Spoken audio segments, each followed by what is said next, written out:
O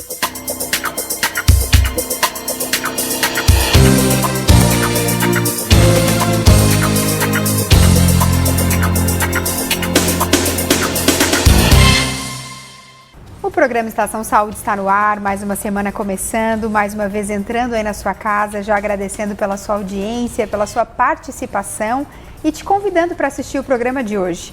Hoje nós conversaremos sobre um assunto que é do interesse de qualquer pessoa. Quem não quer ter uma vida saudável, né? O nosso tema de hoje são ganhos com a vida saudável. Eu estou recebendo aqui no estúdio o médico que atua em nutrologia, Dr. André Luciano Manuel. Seja muito bem-vindo ao programa Estação Saúde. Muito obrigado. Então, doutor, para a gente começar, essa questão da vida saudável, ela está relacionada a um nicho muito grande, né? Acho que nós ficaríamos aqui mais uns 3 programas falando sobre isso. Mas em relação à alta performance dentro da vida saudável, como que as pessoas que estão em casa podem entender sobre isso?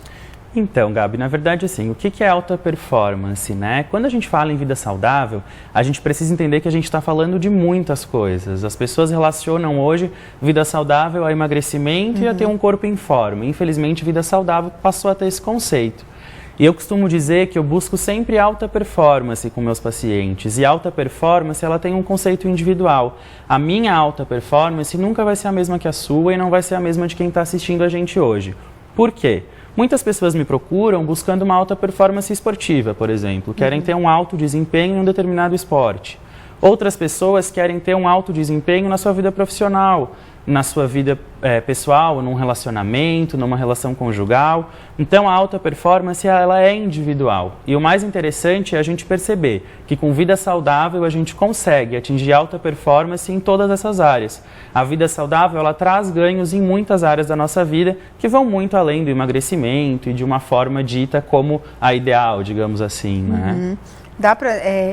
Dá para viver saudavelmente, né? Assim como a gente encontra algumas pessoas que não são tão magras, mas são saudáveis. Acho que você, dentro da medicina, acaba vendo muito isso, né? Exatamente. A gente vê tanto uma coisa quanto outra, né? E às vezes quem é muito magro, que todo mundo acha que é super saudável. Tem vários distúrbios que não estão evidentes, né? De modo geral, a gente vai sempre buscar, sim, uma redução de percentual de gordura corporal, já que esse hoje é um dos maiores fatores de risco para diversas doenças e para diversos distúrbios que estão presentes no nosso dia a dia. Mas isso não é uma regra, muitas vezes não é a nossa prioridade, e sim melhorar a qualidade de vida do indivíduo e, como consequência, a redução de gordura corporal, o emagrecimento, a aquisição de uma melhor forma física acaba vindo junto. Certo. Doutor, em relação, né, quem tem o hábito de ler um pouquinho sobre isso sabe do que eu estou falando, de que o sono ele influencia diretamente nessa questão da qualidade de vida. E em relação, né, falando com a vida saudável, qual a importância do sono, essa relação, sono e vida saudável? Então, na verdade, assim, as duas coisas elas têm uma relação direta. Não é possível ter uma vida saudável sem um sono de qualidade e não é possível ter um sono de qualidade sem uma vida saudável. A alimentação, prática de exercício físico e ter um metabolismo bem harmonizado são totalmente dependentes de um sono que seja realmente reparador. Durante o nosso sono, são produzidos diversos hormônios essenciais para que o nosso corpo esteja homeostático, esteja em equilíbrio. E isso é muito complicado hoje, né? A gente até conversava antes do programa sobre nós, profissionais de saúde, que muitas vezes precisamos trabalhar durante a noite e nunca conseguimos compensar a nossa rotina de sono. Isso é um grande problema, é muito difícil a gente conseguir entrar em equilíbrio e manter um nível de saúde adequado sem dormir ali da forma correta, né? E aí são muitos fatores associados ao sono adequado. Estava lendo um pouquinho sobre essa questão do sono e às vezes até a ansiedade, que as pessoas que têm insônia, por exemplo, acabam indo para a geladeira, para o forno, né? E acaba colocando na comida toda a sua ansiedade, seus problemas. Sim, hoje a gente tem estudos demonstrando uma relação totalmente direta entre os distúrbios de sono e os distúrbios de compulsão alimentar, por exemplo, né? O distúrbio de sono está associado com menopausa precoce, associado com obesidade, associado com depressão, enfim, com praticamente todas as doenças, inclusive as doenças cardiovasculares, né? Infarto agudo do miocárdio, os acidentes vasculares encefálicos. Quem não tem um sono reparador a longo prazo tem uma maior incidência dessas patologias também. Doutor, pegando esse gancho da compulsão alimentar, né, algo que está muito em alta, muito evidente.